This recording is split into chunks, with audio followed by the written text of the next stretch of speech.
team until now? The transition has gone really well.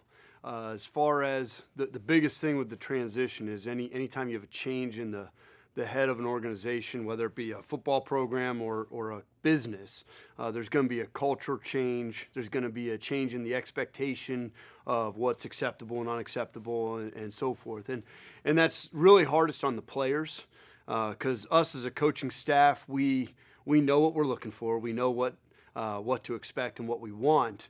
But for those 18 to 22-year-olds, it's new. And they're having a whole new set of standards, a whole new set of expectations, really a whole new culture that they have to live up to. And so it's hardest on them, and they've done a tremendous job of adjusting to the changes. And I have to give compliments to those guys on how they've handled that stuff. And it really started in January when everybody got back from the Christmas vacation. And it started in the weight room, and we started doing things a little different in the weight room, training how we're going to play. We're going to play fast, so we wanted to train fast, and that was difficult for the guys at first, but they adjusted to it well. Then that led into spring ball, and that was a whole new set of how we're going to practice, how we're going to play football. And I thought the guys, it took them a handful of practices, but we're well on our way of understanding the expectations. And then this summer was another big transition for them because they're used to going home for the first half of summer. But really, Division I college football, it's a 12-month process of getting to be the best football player and best athlete that you can possibly be. So all of our scholarship guys were there all summer training, and really compliments to the players on how they've handled that. And one of the very first things I talked about in the team meeting that I had very first day I was there was how if we want to maximize our capability and reach our fullest potential, we all have to pull in the same direction.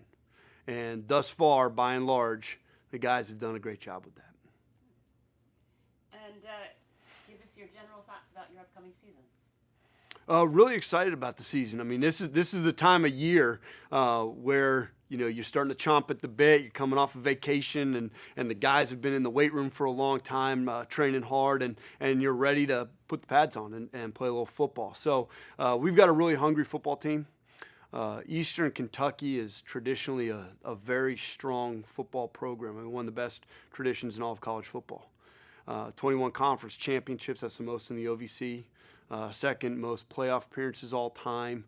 So when guys sign up to come to Eastern Kentucky to play football, they're expecting to compete for a championship. And we certainly have a hungry football team that's ready for that. Excited about the promise of the season. And we got a staff of coaches that are tremendous mentors, leaders, and teachers that are going to help develop these guys to maximize their potential and get the most out of the guys as far as a motivation standpoint. So very excited for the season to get rolling here August 3rd with a report day.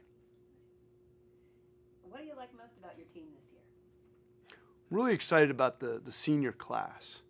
We've got about 20 guys that are headed into their last year of college football.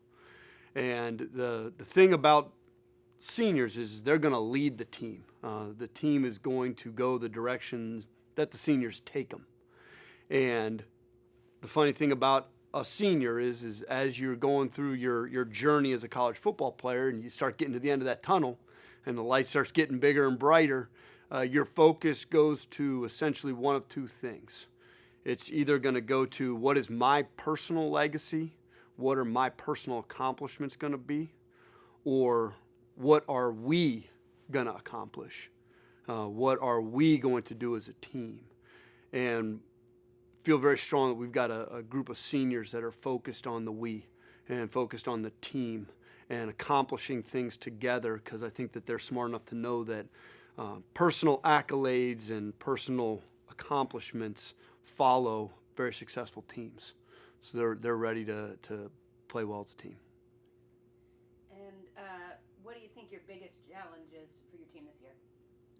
Our biggest challenge is really going to be twofold. One, chemistry of the team. That's going to be important. And then two, consistency of play. Chemistry, because we've got about 40 guys that are going to be on the team this fall that were not part of the team last year. And chemistry is always critical on how good you're going to be as a full unit. It's really the sum of everything together is brought together by the chemistry, and how well the team meshes with all those new faces is going to be really critical. And then consistency and performance is the other part. If you want to compete at a high level, you want to compete for a championship in college football with 11 opportunities, you can't have very many slip-ups. You have to show up every Saturday with your A game. And the way you do that is you show up every day to practice with an A practice. The teams that practice at a consistently high rate are going to be the teams that play on Saturdays at a consistently high rate. So consistency of play, and then the chemistry, the team chemistry, those two are going to be big challenges that we as a staff have to make sure we're focused on. And what are your general impressions of the OVC race this year?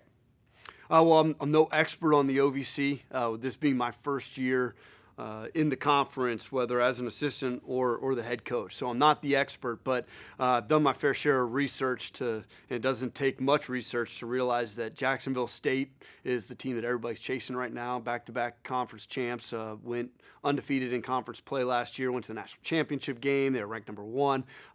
Clearly they're the team that everybody's chasing at this point in time. But it's a very competitive conference. You look at Tennessee Martin, they're up at the top almost every single year. Eastern Illinois has made the playoffs 3 of the last 4 years. They're an outstanding program. Murray State's got one of the best quarterbacks in the country. And anytime you got a really good quarterback, you got a chance to compete for a conference championship, and you're dangerous week in and week out. Tennessee State is a very talented team. They got a great defensive end that's going to be a bear to block this year.